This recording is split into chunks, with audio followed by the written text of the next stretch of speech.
All right. I was going to tell you the story of getting my architectural registration. When you're in a program to be an architect, the program is Bachelor of Architecture, Mm. and the difference between it and a regular BA is that a Bachelor of Architecture requires 160 degrees versus 138 or something like that, whatever you have. 128, I think. Well, B-Arc is 160. And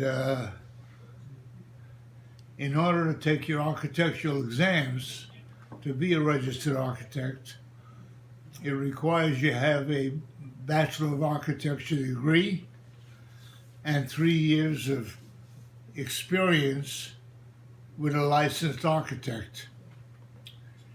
So that's always a hurdle for anyone going to be a registered architect.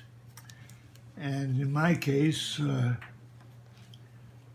I got my degree at the University of Minnesota. Actually, it was more complicated than that because one of my classes at Minnesota was at 9 o'clock in the morning. And that was always a problem for me to get up in time to get to that class on time. So I ended up with a D grade in that class, just passing. And when I finished my other courses out there, the reason I chose to go to, well, I should back up. I was going to Cooper Union, which only had a 3-year program.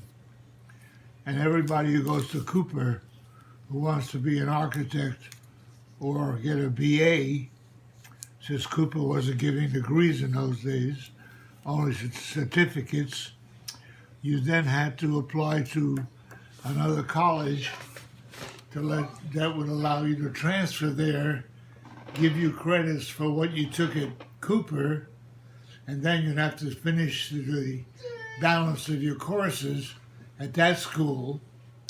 And almost all of them, on the East Coast anyway, had a 2-year requirement for a bachelor's degree, no matter when you started. So no matter how many credits they gave you, you had to go to their school for 2 years. Hardy, be quiet. I'm recording something. I'm sorry. No matter how many credits you had to attend their classes for 2 years in order to get a Bachelor of Architecture degree. Minnesota had a 1-year requirement. And I chose to go to, I was accepted at University of Pennsylvania and University of Minnesota. The difference was that in order for me to go to Minnesota, it was a 1-year program, minimum. And UPenn had a 2-year program. They also had a requirement of you had to have 2 years of language credit in order to go to the school. And I had not had any language courses at all. So that summer, I went to Columbia and I attended an 8-week program of 6 hours a day, 5 days a week, in order to get credits in language. And I chose French, which I found very difficult. But anyway, I chose French. I did the course. I got my grades. And then I decided to go to the University of Minnesota anyway, which did not have a language requirement. So I did all that work for nothing in the end. Why did you end up going to Minnesota, if you don't mind? Because I could get my degree in 1 year. Ah. I already told you that. And the other schools, University of Pennsylvania, require 2 years residence. So I chose to go to Minnesota for that reason, and also because if I had gone to University of Pennsylvania, which is in Philadelphia, I knew I'd be back in New York every weekend partying with my friends. And I thought it'd be a good discipline for me to go to Minnesota and be cut off completely and just concentrate on my studies. Anyway, the long and short of it was that I did my courses at Minnesota, and I got a C on my what they call it, theorem. I think so. Your thesis paper? I'm sorry. Your thesis paper? No, your senior class, you have to do a theorem, which was a major project, and I did that, and I ended up with a C average on that. The problem was the physics course that I had taken, that I had to be at it early in the morning, 9 o'clock, or maybe even earlier. I ended up with a D. And as a result, I would not qualify for a degree because my average was lower than C because of that one fucking course. So now,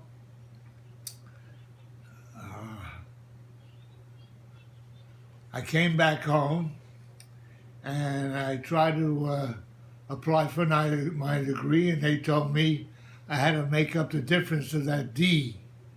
And then I got permission from them that allowed me to go to Columbia, take a special course in that physics class.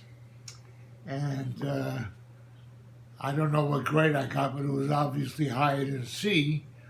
And that qualified me to get my degree from Minnesota. So once I had my degree, it was only a question of putting in 3 years of practical work with a registered architect, and I applied and I got a job with Skidmore? Was it Skidmore or no? No, first I went to Les Cars. He had an office on 48th Street near 3rd Avenue, and I lived at 45th Street, 3rd Avenue, so it was very convenient.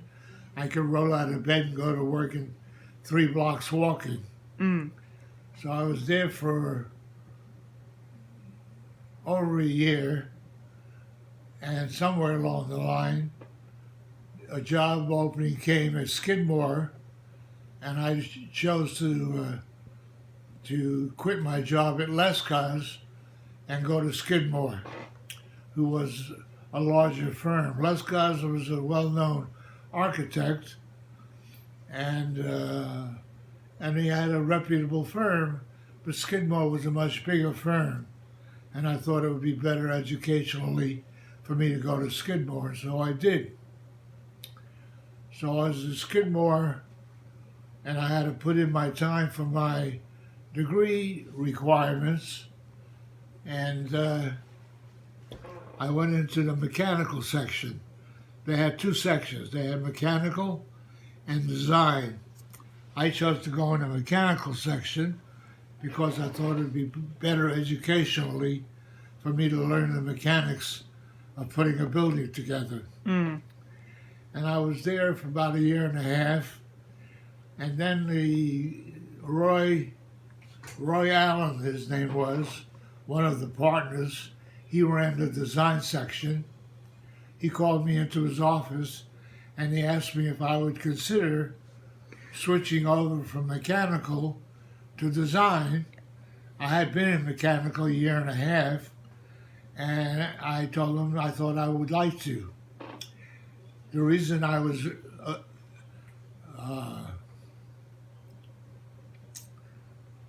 the reason why he was asking me, because he was one of the crews I worked with, Natalie Dubois, was doing Union Carbide at the time. And because of my work in the mechanical section, I was working on all the details and all the working drawings for that building. So I got to know her pretty well, and since she knew me, she recommended me to Roy Allen. And Roy Allen asked me if I would switch over, and I said I agreed to. He said, good, because they were going to fire you from the mechanical section. Why were they going to fire you? Because I was a fuck off. I was spending all my time looking at all the drawings of all the buildings in the past. I was using it like a school and not getting that much work done. Mm. Anyway, so I went over to design section where I met Natalie Dubois, who was the head of Union Carbide. She was the head designer on Union Carbide under Gordon Bunshaft, who was the partner in charge of all designs in the building. He had designed Lever House in any event. So I started working there, and that's where I met Lou, who was also in the design section at Carbide. Lou Leone, right? So I became pals with Lou Leone, and I was working with Natalie. And at one point, because I wasn't very studious about my work, Natalie asked me one day, after I'd been there 6 months or so, if I was independently wealthy. And I laughed and I said, what makes you ask a question like that? He says, because you behave like you are. Anyway, she didn't fire me. I stayed on. Anyway, I was there a year and a half. So I did my 3 years between Lescos and Skidmore. So I was now qualified to take my architectural exams. And at the time, I had designed a restaurant on Charles and Bleecker called Sayat Nova, and I was in the process of designing a second restaurant for Arshak Tarpinyan in the village at 14 Waverly Place, and that was called Archie's. It was named after himself, and his partner, whose name was also Archie. So I designed that restaurant, and I was going along with freelance work here and there. And at some point I decided to take my architectural exams, and so I applied for that. And they give the architectural exams twice a year, every 6 months. And the process is that it's a 7-part exam, and it's spread out over 2 days. So it's 2 full days of examination. So I applied for that, and I was accepted to take the exams. And I went and I took the exams, but on my application, they asked me what my legal name was, and I wrote down Harry, and then they asked what I wanted my professional name to be, and I wrote down Haroutiun. So now time passed, and they give the exam every 6 months, as I said, and you have to, in those days, you had to pass 5 out of 7 sections in order not to repeat all 7 again. So that was so I had decided to take the exams. I didn't expect to do that well on them, but I went and I applied to take the exams just to familiarize myself with the 7th part exam, because it was not easy. So I thought it would be, since I wasn't working anymore, I would take the exams as a trial just to get me acquainted with the exam, and then I would make an effort to study for it 6 months later. So I signed up for it, Excuse me. No problem.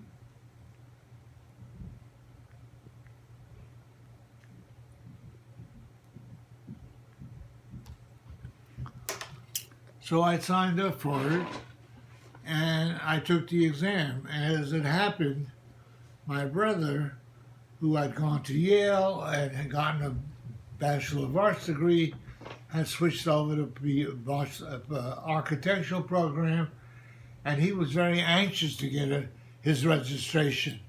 I could have taken my exam sooner, but I didn't care that much about it one way or the other. Mm. Anyway, so we both took the exams, and Leone had taken his exams 6 months earlier in the summer, and he had passed 6 out of 7. And he was taking the one section he had failed. So, Out of curiosity, if you take 6 and then you what? if you take all 7, you pass 6, but you fail. You pass 5. No, at minimum. No, okay. You pass 5 minimum. Let's say you pass the 5, then you come back for the. He passed 6. Yes, And then he had to repeat the 1. My question is, if you fail the repeat, do you have to take all 7 again, or just the repeat again? You got to keep taking it till you pass. Okay. So there I was, up at the Armory, up at 168th Street, where the exams were given, and I struggled through it, but I find that I was pretty good at examinations, because I had this ability, when I had a question on the exam, in my mind, to go back and find the pages in the book in my mind, mentally, turn the pages of the section I needed, remembering what was written in that section, and going back and putting it on the exam.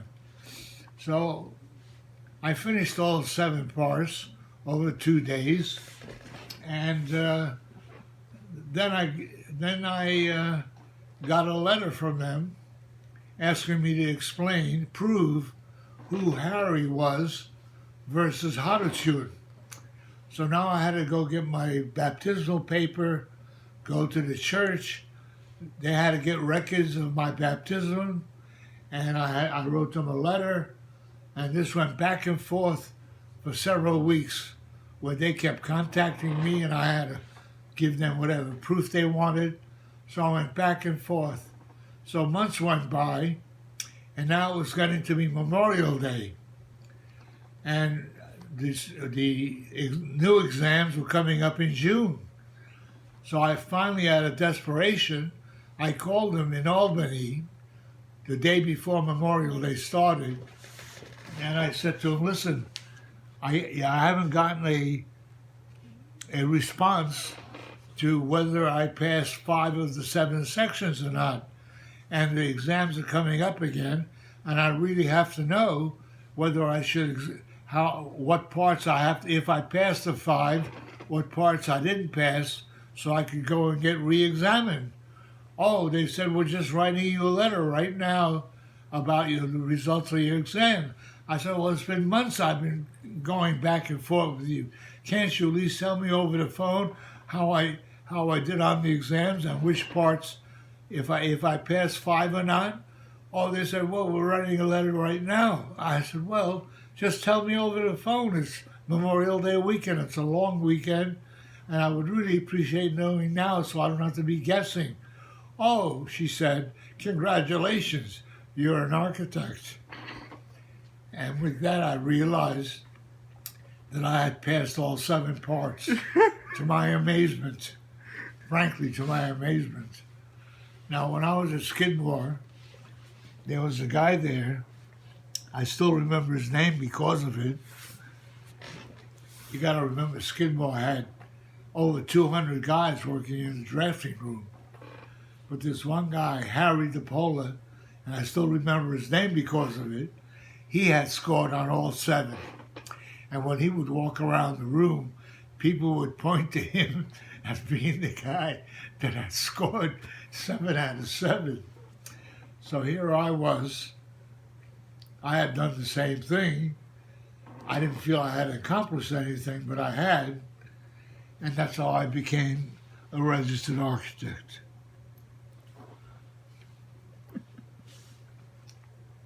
Wonderful.